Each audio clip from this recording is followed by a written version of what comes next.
اعوذ باللہ من الشیطان الرجیم بسم اللہ الرحمن الرحیم الذین آتیناہم الکتاب یعرفونہ کما یعرفون ابناءہم، جن لوگوں کو ہم نے کتاب دی یعنی تورات اور انجیل کے جو صحیح ماننے والے ہیں، یہ نکتہ یہاں نوٹ کر لیجئے، تورات اور انجیل کے ماننے والوں میں سے غلط کاروں کے لیے مجہول کا صیغہ آتا ہے، اوتوا الکتاب، جنہیں کتاب دی گئی تھی، اور جو ان میں سے ٹھیک تھے، صحیح رخ پر تھے، ان کے لیے معروف کا صیغہ ہوتا ہے جنہیں کتاب ہم نے دی تھی۔ یہ انداز جو ہے معروف اور مجہول کا، یہ آپ دیکھیں گے کہ فرق ہوگا، جہاں ان کی کسی غلط بات کا تذکرہ ہوگا الذین اوتوا الکتاب، اور جہاں اچھی بات کا تو وہاں یہ کہ جو آتیناہم الکتاب، الذین آتیناہم الکتاب یعرفونہ کما یعرفون ابناءہم، وہ ایسے ہی پہچانتے ہیں اس کو۔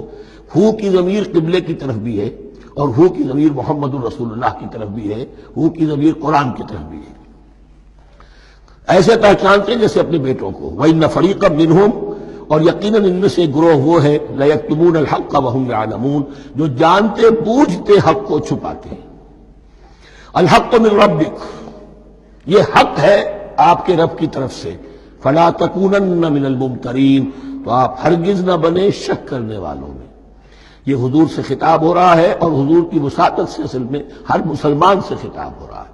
یہ بات ان سے کہی جا رہی ہے کہ اس میں کوئی شک اپنے پاس بتانے دو، یہ تو حق ہے تمہارے پروردگار کی طرف سے۔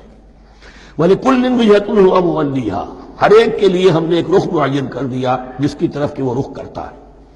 فَاسْتَبِقُوا الْخَيْرَاتِ، تو مسلمانوں تمہارے لیے ایک رخ تو ہم نے معین کر دیا بیت اللہ کا۔ ایک باطنی رخ کیا ہے؟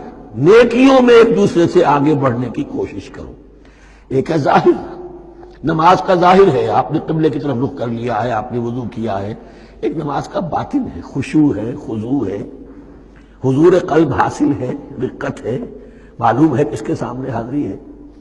اسی طریقے سے قبلہ ایک تو یہ ہے جو کہ کعبہ ہے، بیت اللہ، ایک یہ فاستبقوا الخیرات، تم ہر نیکی کے اندر ایک دوسرے سے آگے بڑھنے کی کوشش کرو۔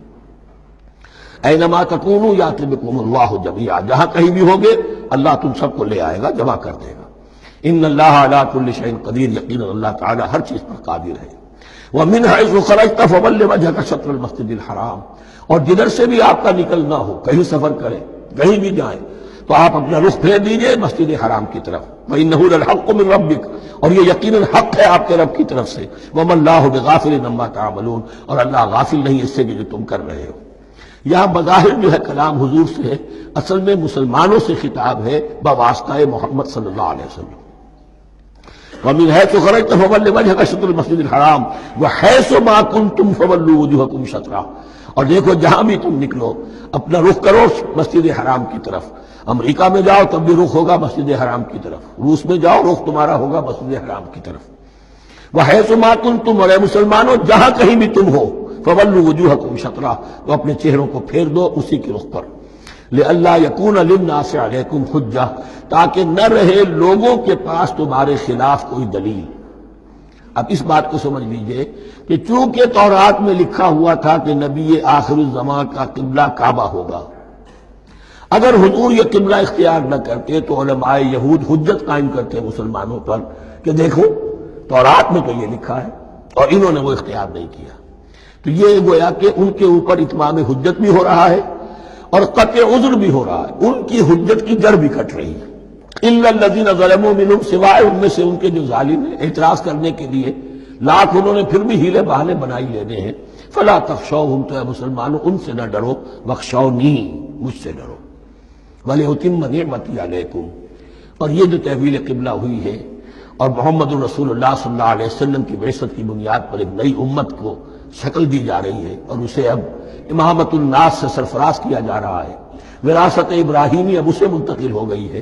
یہ اس لیے ہے وَلِأُتِمَّ نِعْمَتِي عَلَيْكُمْ، اپنی نعمت میں تم پر اس کا اتمام فرما دوں، مکمل کر دوں، وَلَعَلَّكُمْ تَهْتَدُونَ، اور تاکہ تم ہدایت یافتہ بن جاؤ۔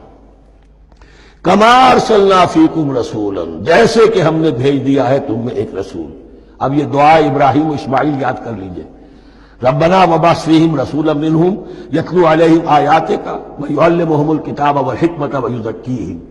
اب گویا کہ وہاں تو دعا تھی، اور یہ 3000 سال کے بعد اس دعا کا ظہور ہو رہا ہے بعثت محمدی کی شکل میں۔ کما، کما ارسلنا فیکم رسولا منکم، جیسے کہ ہم نے بھیج دیا ہے تم میں رسول اپنا تم ہی میں سے، یتلو علیکم آیاتنا، وہ تلاوت کرتا ہے تم پر ہماری آیات، ویزکیکم، تمہیں پاک کرتا ہے، تزکیہ کرتا ہے تمہارا، ویعلمکم الکتاب والحکمہ، اور تمہیں تعلیم دیتا ہے کتاب و حکمت کی، ویعلمکم ما لم تکونوا تعلمون، اور تمہیں تعلیم دے رہا ہے ان چیزوں کی جو تمہیں معلوم نہیں تھی۔ یہاں ایک نقطہ بڑا اہم ہے، حضرت ابراہیم اور اسماعیل کی دعا میں جو ترتیب تھی یہاں اللہ نے اس کو بدل دیا ہے۔ وہاں کیا تھا؟ تلاوت آیات، تعلیم کتاب و حکمت، پھر تزکیہ۔ یہاں کیا ہے؟ تلاوت آیات، پھر تزکیہ، پھر تعلیم کتاب و حکمت۔ اب ظاہر بات ہے کہ حضرت ابراہیم اور حضرت اسماعیل نے جو بات کہی وہ بھی غلط تو نہیں ہو سکتی، لیکن ہم یہ کہہ سکتے ہیں کہ اس کی امپرووڈ فارم یہ ہے جو اللہ تعالیٰ کی طرف سے دی گئی، اس لیے کہ تزکیہ مقدم ہے۔ اگر نیت صحیح نہیں ہے تو تعلیم کتاب و حکمت مفید نہیں ہوگی بلکہ گمراہی میں اضافہ ہوگا۔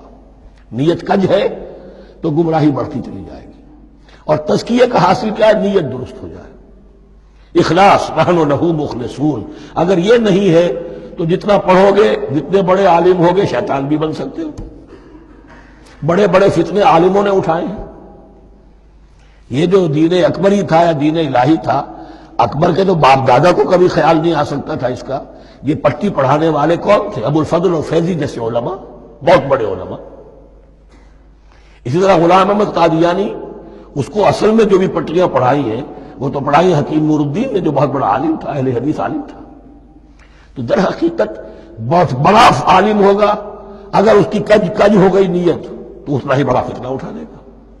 اس پہلو سے تزکیہ مقدم ہے، اور اس کا ثبوت یہ ہے، یہی مضمون سورہ آل عمران میں آیا، یہی مضمون پھر سورہ جمعہ میں آئے گا، وہاں بھی ترتیب یہی ہے۔ تینوں جگہ پر اللہ کی طرف سے ترتیب یہی ہے، یتلو علیکم آیاتنا ویزکیکم، تمہیں ہماری آیات پڑھ کر سنا رہا ہے اور تمہارا تزکیہ کرتا ہے، ویعلمکم الکتاب والحکمہ، اور اس تزکیے کے بعد پھر تعلیم کتاب و حکمت، ویعلمکم ما لم تکونوا تعلمون، اور تمہیں سکھا رہا ہے جو کچھ علم تمہیں حاصل نہیں تھا۔ فاذکرونی اذکرکم، بس مجھے یاد رکھو، میں تمہیں یاد رکھوں گا۔ یہ بہت بڑا میثاق ہے اور بہت بڑا وعدہ ہے، بہت بڑا وعدہ۔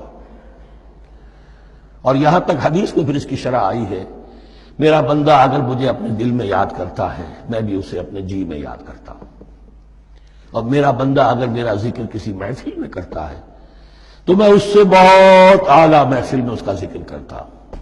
اس کی محفل تو بہت بلند و بالا ہے، ملائے اعلیٰ کی محفل ہے، فرشتے ملائکہ مقربین کی محفل ہے، خدا خود میر محفل بود اندر لامکا خسرو، محمد سمع محفل بود شب جائے کہ من بودم۔ اب خسرو کس عالم میں تھے جب یہ شعر کہہ گئے ہیں؟ تو بہرحال ہے تو صحیح، ایک محفل تو ہے، میں اس سے بڑی بہتر محفل میں ان کا تذکرہ کرتا ہوں۔ فاذکرونی اذکرکم واشکروا لی ولا تکفرون، اور میرا شکر کرو، میری نعمتوں کا ادراک کرو، اس کا شعور حاصل کرو، اس پر زبان سے بھی شکر ادا کرو، اپنے عمل سے بھی، جوارح سے بھی ان نعمتوں کا حق ادا کرو۔ یہاں وہ 18 رکوع ختم ہو گئے، نصف اول اس سورہ مبارکہ کا مکمل ہو گیا۔ صدق اللہ العظیم۔